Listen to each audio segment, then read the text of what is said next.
Welcome to another podcast. And wow, the numbers are really going up. So you guys seem to be enjoying it.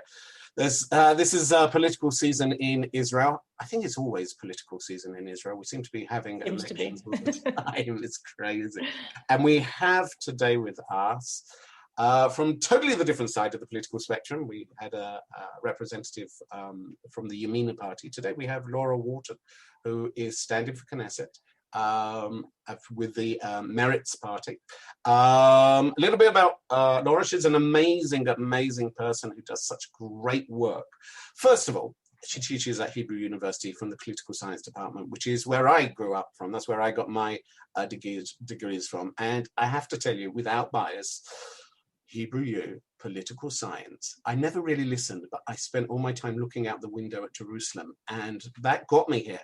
And I got my degree, so that's okay. She's also very involved in voluntary work and working with groups with special needs. So, for example, formerly she was a member of the board of the Center for Independent Living. I got that right. Which is so important. People with challenges, special needs, whether physical or mental, to get people to live independently. She's also on the WZO. And wow, let's hear what she's got to say. So first of all, welcome, Laura. Thank you for joining us today. Tell us a little bit about yourself. I mean, that was the formal resume, which I hate that. When people do that, it's very American. It's like, let's spend hours introducing you, and then we never have time. So I hate that thing. Excuse me. Tell me who you are. Like, where did you, I hear an American accent. Were you born in America? Parents American? Okay. I was born in the United States. Both my parents are born in the United States as well. Where in the US? I was born in New Jersey, and I grew up there, went to school there. I kind of came to Israel by a fluke when I was 16 on a program and decided I want to live here. But which program was it? What plug? It was actually on a program, I don't know if it still exists, of Masada, of the Zionist Organization of America, which has become extremely right-wing, which I am not, but they had great summer programs. In any case, I stayed on. I studied. I did a first degree U.S. at Harvard in political science, but I did keep to the decision I made to myself when I was 16 and moved here shortly after.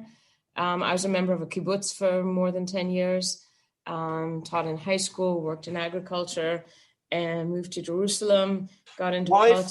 Why is for you living in Israel so important? You said you kept the promise of 16. Myself. Well, first of all, I loved it. I was very happy here. I think it's a wonderful place with wonderful people. But apart from that... So's New York. Lots of Jews, lots of bagels. Lots of Jews, lots of dirt, a lot of insanity, but it's a great place as well. Big Apple.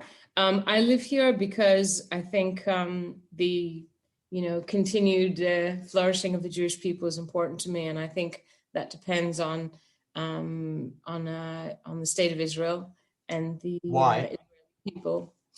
Because I think that we need to stay together, and it's becoming harder and harder in a world that's so internationalized and people moving around all the time. It's hard to establish a good, strong community, especially for Jews for whom it's more and more easy to just assimilate.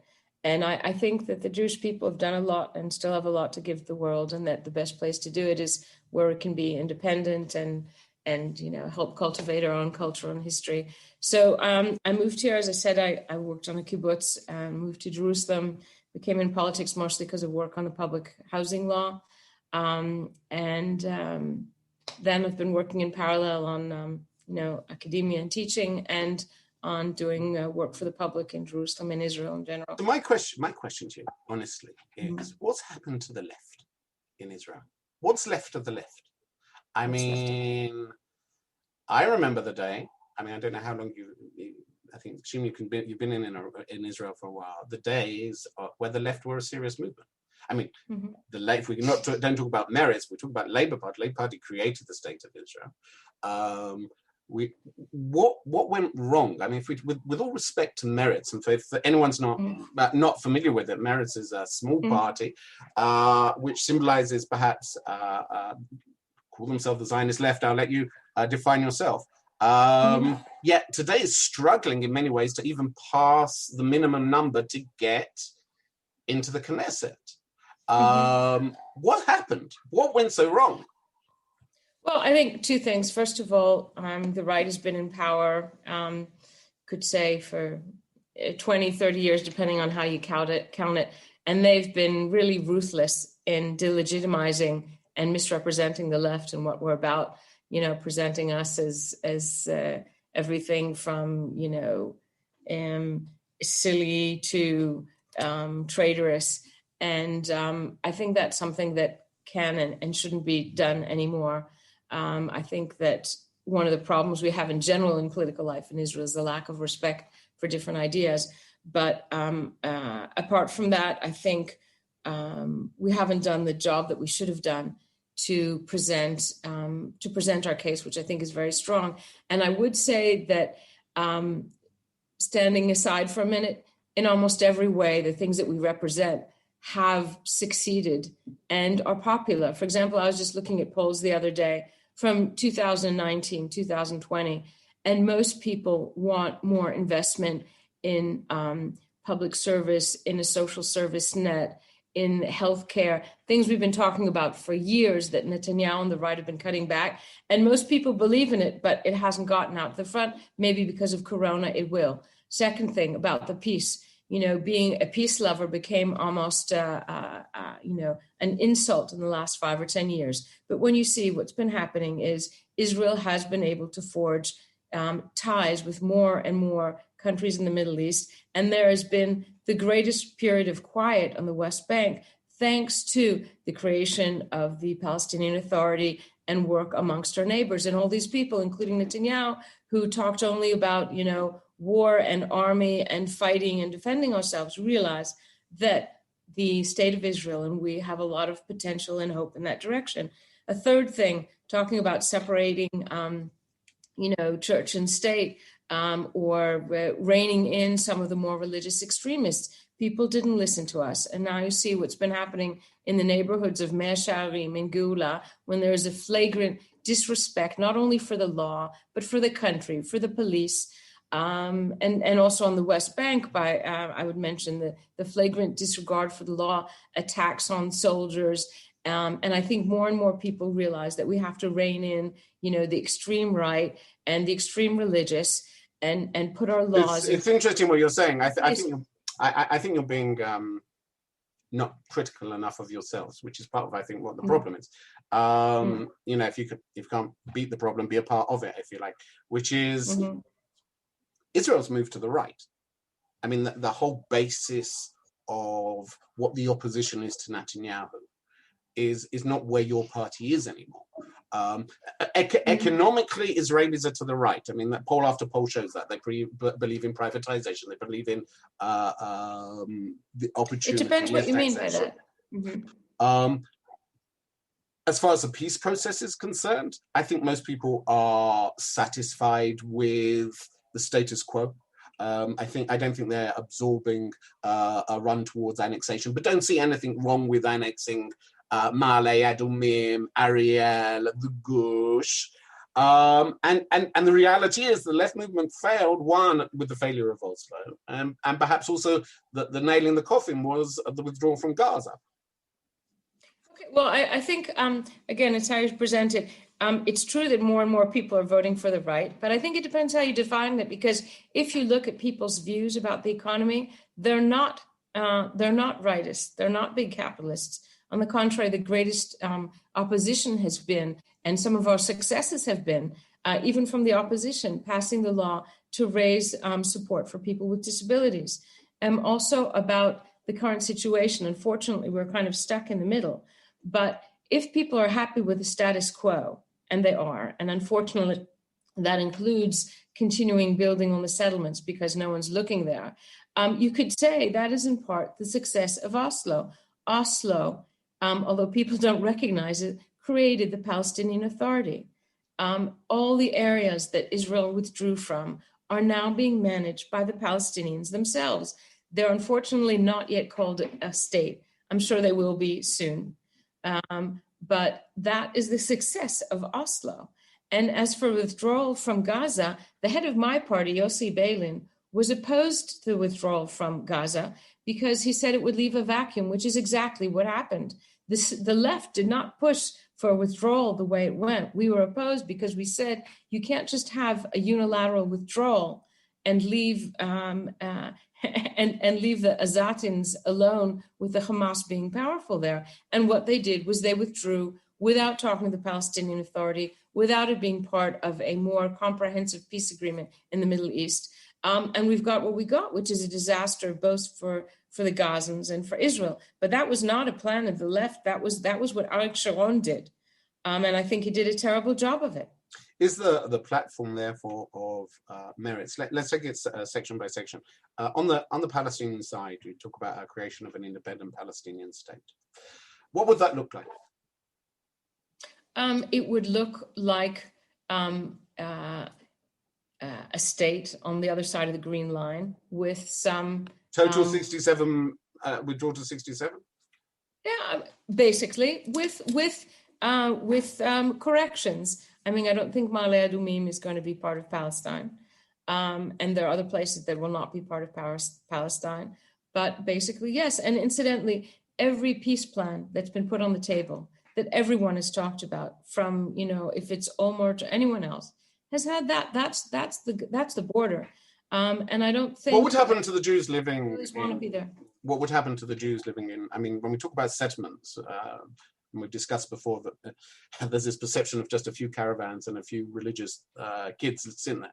But you look at Ariel, you look at Efrat, you look at these places. I mean, there's large towns, if not cities. So what's going to happen to those people? Some of them, I expect, will move back to Israel. I mean, they're living abroad, even by Israeli law. They're living abroad. They're living in parts that are not Israel, have not been annexed by Israel, and no one in the world recognizes as Israel. So they'll have to move home, which I don't think is a terrible thing. I think it has to be done well and wisely, which is not what happened in the case of Gaza. Some of these settlements will stay there, but I think it'll be better for everyone.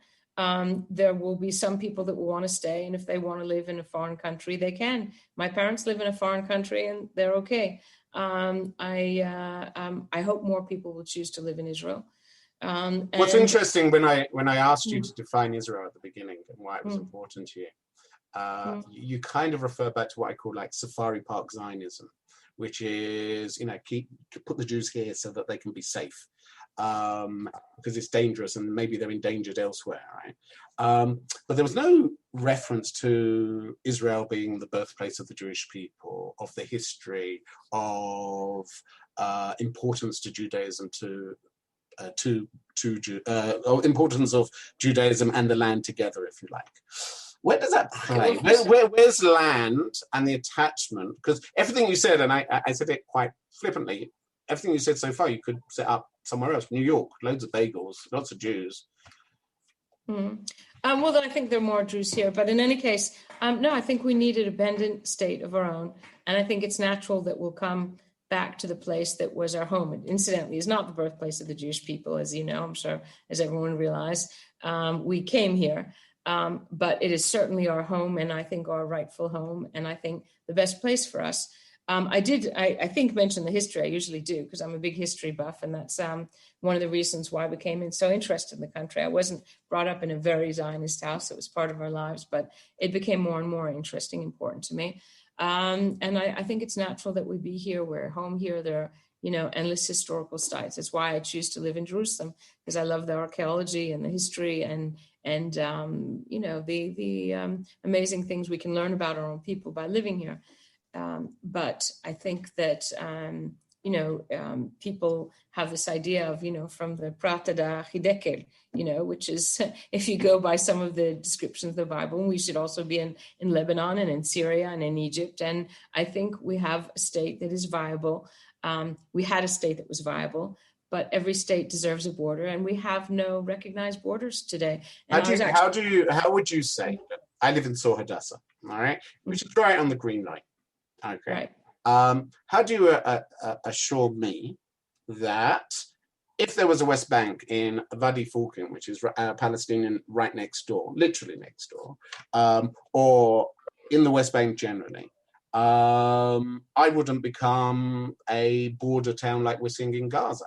I mean, okay, well, surely the definition of sensibility is not to repeat the same mistake that we saw with Gaza Strip. Well, listen, every state has a border, and it doesn't matter if the border's at Tzur Hadassah or at, I don't know, Izhar. There's going to be a border, and there are going to be Israelis living next to Palestinians, and there'll be a border between them. So, I was a member of a kibbutz in the north, and there's kibbutz Manara, which is right on the border. But countries need borders, and the best thing for a country to do is to know how to defend its border. When you don't have a border, you can't defend it. And I think that if we took all of our soldiers and put them along the borders, instead of having them patrolling settlements in the middle of nowhere that are patently illegal, we'd be much safer. Apart from which, nothing safer than peace. And what our situation now is that we have no agreed upon border structure and nothing in sight. So I think we have to put that forward. And also, there's no question we have an extraordinarily good army, especially in terms of intelligence. And I trust that we'll be able to man our border better than we can manage the total anarchy, which is what we have in the West Bank today. One of the things you mentioned before, which I thought was interesting, was a reference to the radical right and Netanyahu. You mentioned, but it was reference to Netanyahu playing with the Kahanist movement to get extra votes, so on and so forth.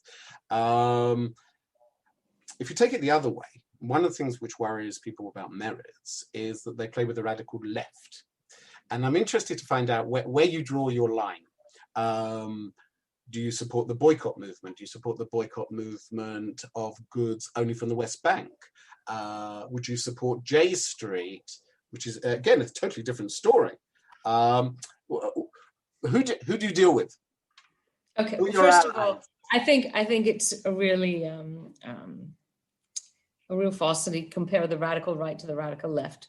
The radical right is literally dangerous. The radical right has murdered people. From Rabin, the radical right tried to murder my beloved Professor Zev Sternhal. The radical right is Itamar Ben-Gvir, who has been captured on photographs beating up and destroying Palestinians and destroying their property in Hebron. The left is not violent. So that's first of all. Second of all, I'm a patriot. I think Israel is a great country. I think it's legitimate that we live here. I'm not in favor of boycotting the whole country. I'm certainly not in favor of BDS. I do think that it makes perfect sense not to want to meet with Bibi Netanyahu. And I think it's not a coincidence that Biden took too long to talk with him. I think he's doing terrible things to our country and to our neighbors, and some of them are illegal according to international law. I also think it's legitimate not to want to buy products from the territories because the people living there and running these businesses are violating international law by living. So that will be boycotting goods from the West Bank internationally or just within Israel, because that's also a difference. Both. Right. Both. I think the people who are living across beyond the Green Line are violating international law. And they're living in a land which is, I will not hesitate to say, apartheid. They have laws that they live under, which is Israeli law. And the people living next door to them are living under Israeli military rule. When you have two groups of people living in the same place where different laws abide to them, that's apartheid, and I think it's abomination. If they're both citizens, the Palestinians are not citizens within the West Bank of Israel. Right, but it doesn't matter. I mean, we have there you have citizens living abroad under Israeli law. So the question is, but there are people who are living in the same place. They're not visitors. They're not just there by chance. And the people living next to them are living under military rule. And they're living in a place that, again, is by Israeli rule.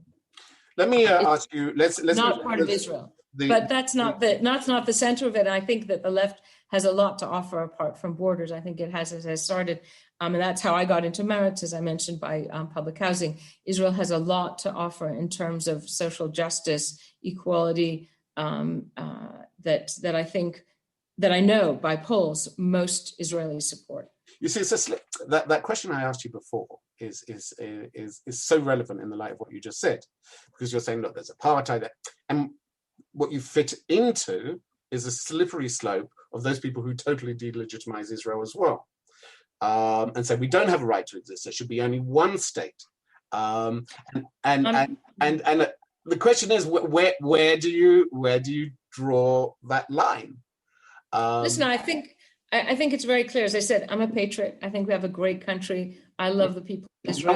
No one's questioning. And I think no. But unfortunately, they do. I mean, you're talking about, it's a slippery slope into saying Israel is not a legitimate state. Israel is a legitimate state. It's a great state. The government makes mistakes. I was an American growing up as a little girl when the U.S. sent troops to Vietnam and so forth. Governments make mistakes. And I think our government has made a lot of mistakes. But I think the country as a country is legitimate and right and good. I think our government is making mistakes right now in doing what it's doing in a lot of ways, including its policy towards the settlers, which is not removing them when they are breaking Israeli law, when they're attacking Israeli soldiers. I think that the government should make sure that it is enforcing its own laws regarding all of its citizens and not just the ones that it doesn't like at a particular event. So my position, I think, is very clear. I love the country. It's a great country. We have a bad government, and I want to change it. On the issue of religion in the Jewish state, how Jewish the Jewish state should be, I think with the issue of COVID, they always say COVID attacks people first with underlying conditions, and I've always argued that COVID also attacks countries with underlying conditions. And one of the biggest debates that we have is, how do you reconcile democracy with religion? And what we've seen with the COVID issue is a refusal by many of the Haredim to listen to the law, to listen to the rule of law. So my question is today Meretz on the brink of not being represented in the Knesset, because that whole issue of secularism or division of state and religion has actually been kidnapped by the right? In other words, Lieberman, brilliant move by Lieberman, represents the Russian vote, the secular vote, a whole group of people challenged by orthodoxy and marriage and conversion and all those issues. Lapid, who is Lapid knows who Lapid is, no one else quite does, ooh, too soon, has also taken that from you. So there's nothing left of Meretz. No wonder you're struggling to get 4 seats, excuse me. Well, listen, I think it's great that more and more parties and more Israelis have come to support our views. I think it's a tribute to us. We started talking about 2-state solution before Netanyahu did, and then he said it in the Bar Ilan speech. So I think it's great that he also talked about annexing the West Bank. I don't think that we. No, but I'm talking about then. I'm talking about then. Other things that we talked about: women's rights, feminism.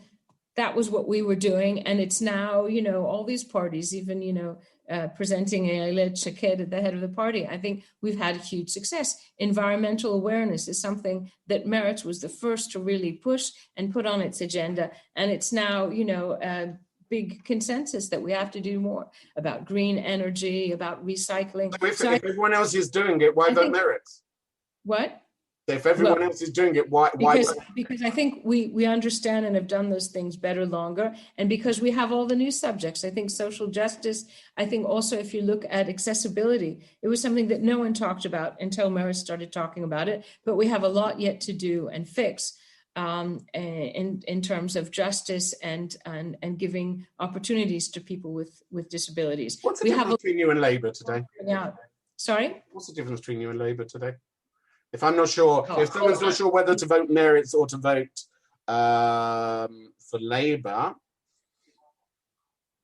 Okay, first of all, I think we have the best people. We have people who are experienced The Labour, I think, brought in now a lot of people that no one even knows, except from, entertainment or television and not from actual work. The people that we put forward are people who grew up in our party and have worked with us for years. We know what they've done and we know what they're going to do, and we can rely on them. The Labour Party just in the last elections split over whether they should join Netanyahu's government or not. They could do it again. I think Meretz is known for being a reliable party. We have a great platform. You can read it and you know that we're going to do what's on that platform. We don't have all kinds of cats in bags.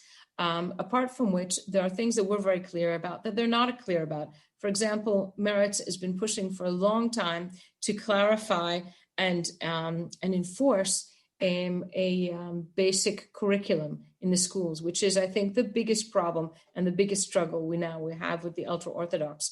The Labour Party, Yuli Tamir, was the Minister of Education when it was passed. And Meretz was the only party that said, we have to have a basic curriculum and make sure that it is taught in all of our schools.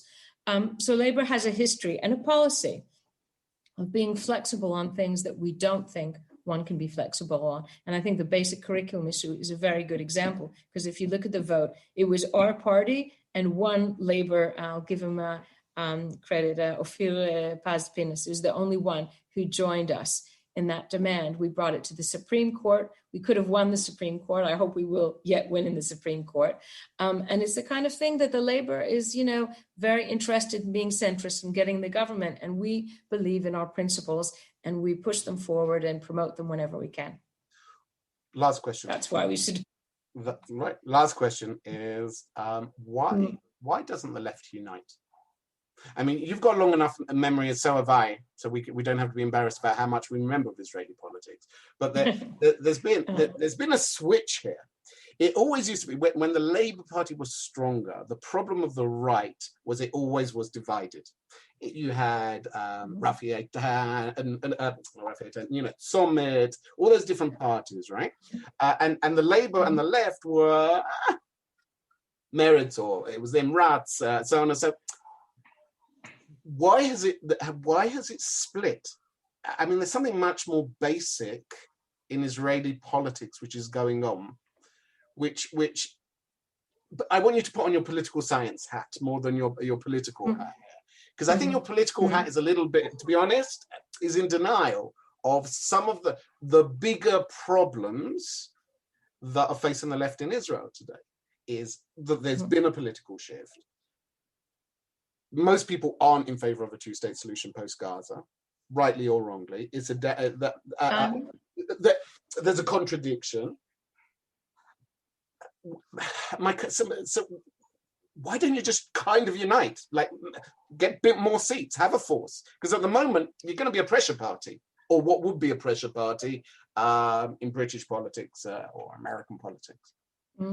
Well, first of all, I think it's not only the left that's divided, it's the right. And I think if I put on my political science hat, I think I can give a pretty good explanation of why we look the way we do. And that is that because of the technology and the media and so forth, parties are more and more focused on individual leaders. And part of our principle is that we're democratic. And if there were one big leader, we wouldn't want him. I mean, I remember, I'll just tell a story. I remember I lived on a kibbutz when Rabin was elected. And I worked, as did most people in the party, on the kibbutz to get him elected.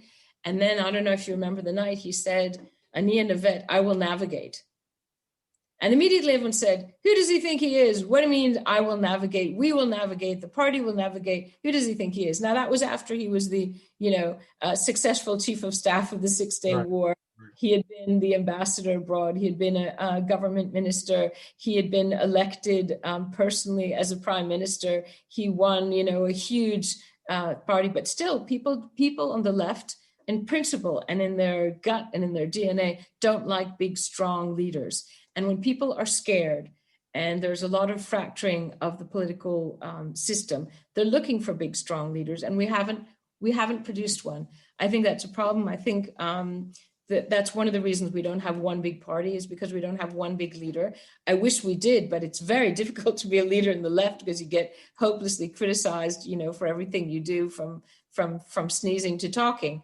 But I think it'll change. As I said, I think a lot goes back to the initial point, which was that for all kinds of reasons, the war, the terrible mistakes that were made in the Intifada and other things, we've been delegitimized, and it's hard to build oneself after being thrashed repeatedly. But I'm sure it'll happen, because I said, I think the public does support our views. If you go one by one, they support our views. We've just been, given a bad name that I think we don't deserve, but I think we're due back. And on that, thank you very much. And I ask this to anyone who's standing for Knesset, and I know you're on the list. If people agreed with what you had to say, and they're Israeli citizens, help perhaps the English-speaking community who are dyslexic. That wasn't meant to be offensive to dyslexic people. I'm dyslexic too. But what are the letters they have to put in the voting box for your party, Meretz? Mem Resh Tzadi. Okay. It's easy to remember. Easy to remember. Laura, thank you. It's an honor. And okay.